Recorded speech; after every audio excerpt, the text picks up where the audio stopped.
जनात्तिगन्धुःपितृत्वमन्येषु विचार्यतूर्णम् स्तम्भेऽवतारस्तमनन्यलभ्यं लक्ष्मीन्द्रसम्मं शरणं प्रपद्ये श्रीरङ्गनाथषडगोपयतीन्द्रदृष्टं लक्ष्मीन्द्रसम्म षडजित्करुणैकपात्रं श्रीरङ्गवीररूराक्षडगोपकृत्यं वेदान्तदेशिक इतीन्द्रमहं प्रपद्ये श्रीमते श्रीवञ्षडगोप श्रीवेदान्तदेशिक इतीन्द्रमहादेशिकाय नमः.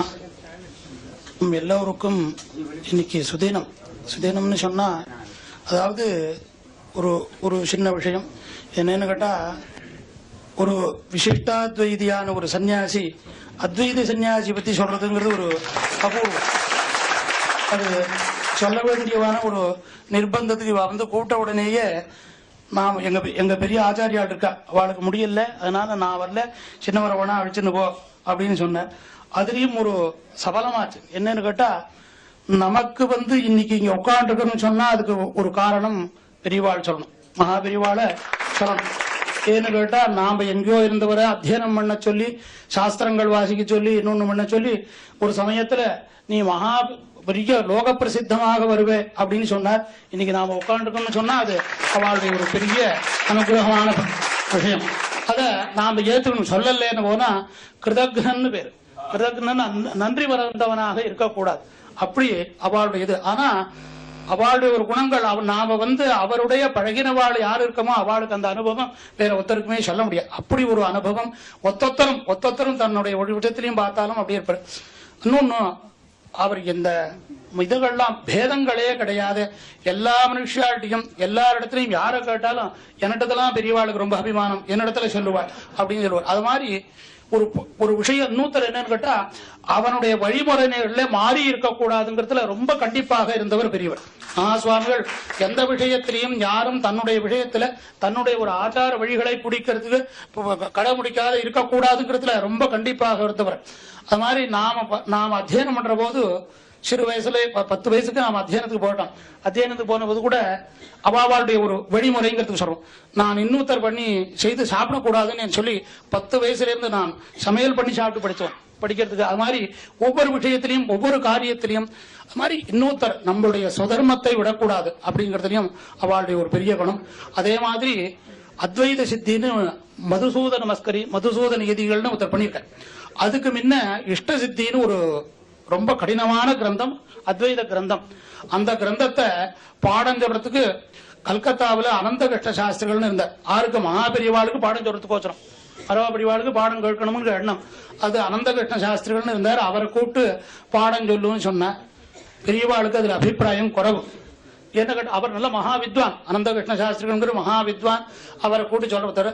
அவரை காட்டும் இந்த அத்வைத சித்தி பாடம் சொல்லக்கூடிய ஒரு வைஷ்ணவர்ல ஒருத்தர் இருக்கார், அவர் கூட்டி சொல்லுமே அப்படின்னு கூப்பிட்டுக்காட்டு. அது வாண்டி வைஷ்ணவர்ல உத்தமூர் சுவாமிகள்னு ஒருத்தர் இருந்தார். உத்தமூர் சுவாமி சன்னியாசிகள் இல்லை, அவர் கிரகஸ்தரா இருக்கக்கூடியவர். அவர் வந்து நல்ல பெரிய வித்வா, அபிநவ தேசிகன்னே அவருக்கு அப்பட ஒரு கிரந்தங்கள்லாம் அப்படின்னு அவர் இந்த இஷ்ட சித்திங்கிற பாடத்தை சொல்லக்கூடியவர். அவரை வந்து நீங்க வந்து பாடம் சொல்லணும்னு பெரியவா கேட்ட உடனே அவர் என்ன சொன்னார், நாங்க சங்கர மடத்துக்கு வரமாட்டோம்னர்.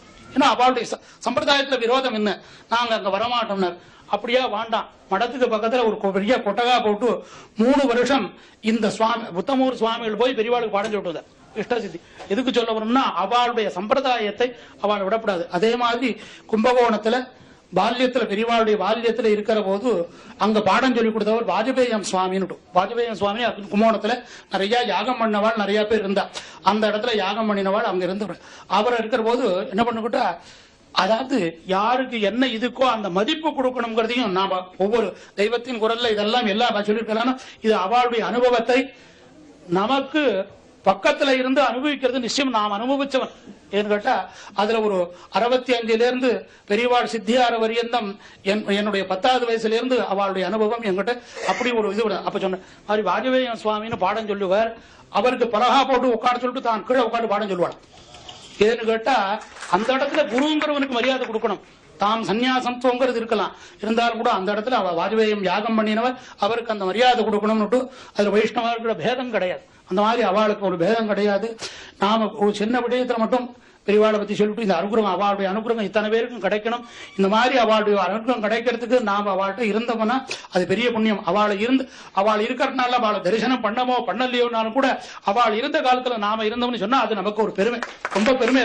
அதை நாம ஒத்தொத்தனும் நினைச்சு பாருங்க. பெரியவாள் இருக்கிற காலத்துல அவர் பத்திரிக்கை அவருக்கு பக்கத்திலேயே பெரியவாள்கிட்ட பழக்கம் இருந்தது. பாஸ்கரன் அவருக்கு கிட்ட பெரியவாளுக்கு எத்தனையோ பழக்கம் இருந்தார்.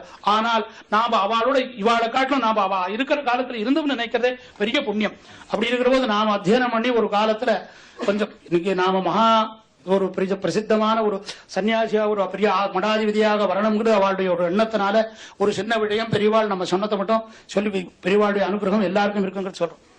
78ல நாம் அத்தியனம் பண்ணி முடிச்சு வேதவாட்சியம் சாஸ்திரங்கள்லாம் வாசிச்சுட்டோம். அந்த நாள்ல வருமானங்கள் ரொம்ப குறைச்சு படிக்க பெரிய குடும்பத்தினால காப்பாற்றணும், வெளிநாடு போகலாம்ங்கிற உத்தேசம் பண்ணி ஒரு ஏற்பாடு பண்ணியிருந்தோம். அக்டோபர் மாசம் 30ஆம் தேதி நான் புறட்டு போறதுக்கோசரம் ஏற்பாடு பண்ணியிருந்தோம். 25ஆம் தேதி வரலும் என்னை அழிச்சுட்டு போறவருக்கும் எனக்கும் தவிர வேற யாருக்கும் தெரியாது.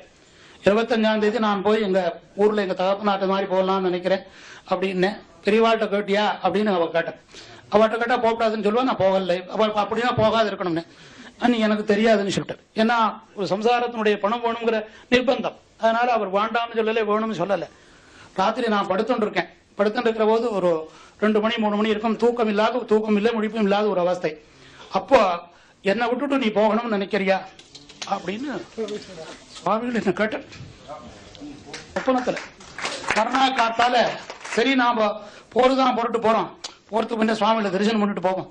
ஏன்னா நம்ம இன்னைக்கு மெனுக்கு அவளால வந்திருக்கோம் அப்படின்ட்டு இங்க இருந்து வனசங்கரிங்கிற இடத்துல பதாமி பக்கத்துல ஒரு குக்கிராமம் வனசங்கரிங்கிற கிராமத்துல விரிவாள் கேம்ப். திருப்பி 2வது சஞ்சாரம் போய் அங்கெல்லாம் சஞ்சாரம் போன இடத்துல கேம்ப். அங்க போய் சாயங்காலம் 4:30 மணிக்கு போயிருக்கேங்க. போன உடனே என்ன ஒன்னா காத்தாலே நீங்க பெரியவா மௌனம் பேசவே இல்லை அப்படின்னு சொல்லியிருந்தான். சரி போறோம் 28 தேதி ஆச்சு. மறுநாள் 30ஆம் தேதி கிளம்பணும். சரி போய் பெரியவாளை தரிசனம் பண்ணிட்டு போறோம்னு போய் ஸ்நானம் பண்ணிட்டு குளிச்சுட்டு கூட அங்கே இருந்து பெரியவாள்கிட்ட கைங்கரியம் பண்றவர் பெரியவா உத்தரவாதத்தை உரை சொல்றாரு அப்படின்னு கேட்டார். இங்க இருந்து போனோம். மகான்கள் திருக்கால ஞானமும் தெரிஞ்ச வாழ்க்கை இது அனுபவிச்சு வாழ்க்கணும். ஏது போய் நமஸ்காரம் பண்றோம். பண்ணின உடனே எப்ப கிளம்ப போறேன்னு என்ன கேட்டார். வேற ஒண்ணும் கேட்கல. எப்ப கிளம்ப போறேன் தெரியவா எப்ப உத்தரவு பண்றாளோ இப்ப கிளம்புறேன் அப்படின்னு நான் சொன்னேன். சொன்ன உடனே திருப்பி உடனே எப்ப கிளம்ப போறேன் திருப்பி 2ஆம் தரம் கேட்டார். அதுக்கு இதே பத்திரம் திருப்பி பெரியவா உத்தரவு பண்ணும்போது இங்க இருந்து போறது கேட்கல. ஏதோ ஒரு ஏற்பாடு பண்ணிருக்கிய அது எப்ப போறேன் அப்படின்னு நிஜமாவே மகான்கள் இதுதான் நமக்கு.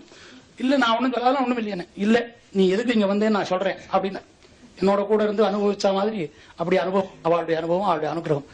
நீ ஜெர்மன் போறதுக்கு ஏற்பாடு பண்ணிருக்க. உங்க அப்பாட்ட போய் கேட்டேன். உடனே எங்கிட்ட கேட்டியான்னு கேட்டாரு. உங்க அப்பா ஒன்னா நான் ராத்திரி கூட்டு பக்கத்துல உட்காந்து வச்சு தடவி கொடுத்தேன் ஒல்லின்னு கேட்டேன். என்னமோ என்னுடைய கூட இருந்து இத்தனையும் பண்ணினா மாதிரி. உடனே நம்மளுக்கு எத்தனை என்ன வாசிச்சிருந்தாலும்னா உடனே தோணித்து வாஸ்தவம் தான், அதனால தான் வந்தேங்க அப்படின்னு. உனக்கு அப்போ எனக்கு சொல்லி கொடுத்தது நம்மளுடைய ஆச்சாரத்தையும் தர்மத்தையும் விட்டு நீ இவ்வளவு ஆச்சாரமா இதுவா இருக்கிற போது இதை விட்டு நீ அங்க போய் சம்பாதிச்சு பணம் தான் நமக்கு முக்கியமா, உன்னுடைய சுதர்மம் முக்கியம் இல்லையா அப்படின்னு கேட்டார். பதில் சொல்ல தெரியல. ஏன்னா அப்போ நம்மளுடைய அஜ்ஞானம் பணத்தினுடைய அபிமானம் வேணும்னு தோணித்து. அப்போ பணத்தை தேடிண்டு நீ போகக்கூடாது, பணம் உன்னை தேடிண்டு வரணும். நீ எங்கேயும் போக வேண்டாம், என்னோடய நீ இரு. உனக்கு எல்லாம் பெருமாள் கொடுப்பார். நீ பெரிய வித்வானா வருவ. பெரிய ஒரு மகான்களுடைய வாயிலால ஒரு வார்த்தை வந்ததுன்னா அந்த வார்த்தை நிச்சயம் சத்தியம். அப்ப சொன்னா அவ எவ்வளவோ அவளை மாதிரி படிச்சவாளோ வாய்ச்சவாளோ ஒருத்தரும் கிடையாது. இந்த வார்த்தை சத்தியமான வார்த்தை, பெரியவாள் சொன்ன வார்த்தை. எனக்கு சாப்பிட்டு வயசாச்சு, நீ படிச்சு வயசாச்சுன்னு உன்னை எல்லாரும் சொல்லணும் அப்படின்னு சொல்லிட்டு ஒரு சபையில இவன் நல்ல வித்வான் அப்படின்னு பெரியவாள் வாயால நம்ம வித்வான்னு சொல்ல முடியுமாக நாம நடந்துடும். அப்ப சொல்லிட்டு நீ போவாண்டாம். போகாது இருந்தேன். எனக்கு பதிலாக இன்னொருத்தர் போனார். அவர் போனவர் வேற ஏதோ வழிமாறி படுத்து. இந்த வழிமாறாத இருக்கணும், திருத்தி பணிகொள். ஏன்னா பகவான் என்ன பண்ணுவான்னு கேட்டா, தப்பு பண்றவன திருத்தி தனக்கு தன் வழியப்படுத்துவன். அந்த மாதிரி யாராரு எப்படி இருக்காளோ அவளை திருத்தி தன் வழிக்கு கொண்டு வரணும். முதல்ல சொல்ல மாட்டார். இப்போ அவர் சொல்லும்போது வந்து இப்போ சுப்பிரமணிய சுவாமி சொன்ன மாதிரி வந்த உடனே நீ யாரையும் போயிட்டு வந்து போன திருப்பி கூப்பிட்டான்னு முதல்ல கூட்டு விசாரிச்சுட மாட்டார். அப்படி அவளை கூட்டு திருத்தி படிகொண்டு அப்படி தனக்கு ஒரு அனுகிரகம் பண்ணணும்னு பண்ண அந்த மாதிரி மகான்களுடைய ஒரு அனுகிரகமும் அது பேதம் இல்லாத வைஷ்ணவாள் ஸ்மார்த்தாள் இன்னொருத்தருங்கிற பேதம் இல்லாதையும் நம்மளுடைய அனுகிரகத்தை பண்றதுக்கோசரம் அவள் நமக்கு ஜீவிச்சிருந்தா. இப்பவும் சொல்ற மாதிரி அந்த ஸ்தூல சரீரம் தான் போச்சே தவிர சூட்சுமான சரீரம் இருந்துட்டு நம்ம இத்தனை பேருக்கும் அனுகிரகம் பண்ணிட்டு தான் இருக்கு. அந்த அனுகிரகத்தினுடைய விசேஷத்தினாலதான் நாம இன்னைக்கு ஜீவிச்சிருக்கோம். எத்தனையோ காரியங்கள் நடக்கிறதுன்னு சொன்னா ஒரு மகான்களுடைய ஆசீர்வாதங்களோ மகான்களுடைய அனுகிரகமோ இல்லாத போனா எந்த ஒரு காரியமும் நடக்காது. அதுல இப்ப கலியுகத்துல நாம பிரத்யட்சமாக நாம பார்த்து எங்க சுவாமிகள் எனக்கு ஆச்சாரியனாரோ 44வது சுவாமிகள் சொல்ற விளக்கம் டே அது அத்வைத சன்னியாசின்னு சொல்ல அதுக்கு ஏதோ ஒரு சக்தி இருக்கா அது வழக்கம். வைஷ்ணவால ரொம்ப பரிபாஷையா பேசினா என்ன சொன்னதுன்னு கேட்போம். என்ன சொன்னகள்னு கேட்டா அது மரியாதை குறைவு. என்ன சொன்னதுன்னு என்ன அதாவது சொல்றதுங்கிறத சாதிக்கிறதுன்னு சொல்லுவோம். என்ன சாதிச்சதுன்னு கேட்டோம் அப்படின்னா அந்த நபும்சலிங்கமான சப்தம் அது. அந்த நபும்சலிங்கமான சப்தம் சொல்றதுன்னா பூஜ்யமா அப்படி சொல்றதுதான் வழக்கம். அது மாதிரின்னா அதனுடைய சக்தி வேறடா அது அப்படித்தான் இருக்கும் அப்படின்னு சொல்லி